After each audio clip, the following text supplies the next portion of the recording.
The Vietnam War was one of the most divisive and influential conflicts of the 20th century.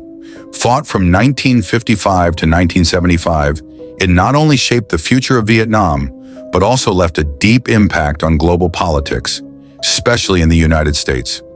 In this video, we'll take a brief look at the origins, key events, and lasting legacy of this tumultuous war. The roots of the Vietnam War can be traced back to Vietnam's fight for independence from French colonial rule. After World War II, the Vietnamese, led by Communist Revolutionary Ho Chi Minh, sought to end French domination. This led to the First Indochina War from 1946 to 1954. Eventually, the French were defeated, and Vietnam was split into two. The North, led by Ho Chi Minh's communist government, and the South, supported by the West. But this division was just the beginning. With the Cold War in full swing, the U.S. feared the spread of communism in Southeast Asia. The stage was set for what would become a long and bloody conflict.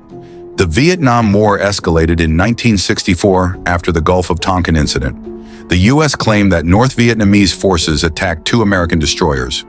In response, President Lyndon B. Johnson sent American troops to Vietnam, marking the start of full-scale U.S. involvement.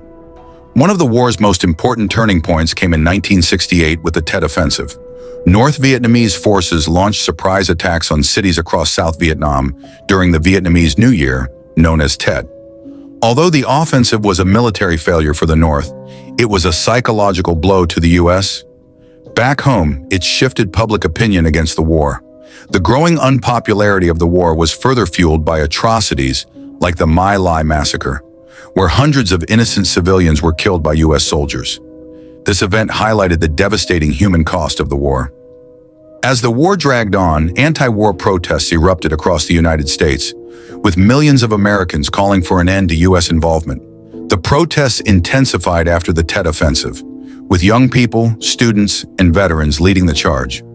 Media coverage played a huge role, bringing the brutal realities of war into people's homes. By 1969, President Richard Nixon introduced a policy called Vietnamization. The goal was to gradually withdraw U.S. troops while transferring the responsibility of the war to the South Vietnamese forces. But the fighting didn't stop. It wasn't until the Paris Peace Accords in 1973 that U.S. troops were officially pulled out of Vietnam. Even then, the war between the North and South continued for another 2 years. On April 30th, 1975, North Vietnamese forces captured the southern capital of Saigon, marking the end of the Vietnam War. The country was reunified under communist control, but the war had taken a heavy toll. More than 3 million people died, including countless civilians. Vietnam itself was left in ruins, and the U.S. was deeply scarred by the conflict. The war not only changed the course of Vietnamese history, but also altered U.S. foreign policy. It made the American public far more skeptical of future military interventions. The legacy of the Vietnam War endures to this day. In Vietnam, the effects of the war are still felt, particularly with the health and environmental damage caused by Agent Orange. In the U.S., veterans struggled to reintegrate, while the war became a central theme in films, literature, and discussions on foreign policy. It remains a sobering reminder of the cost of conflict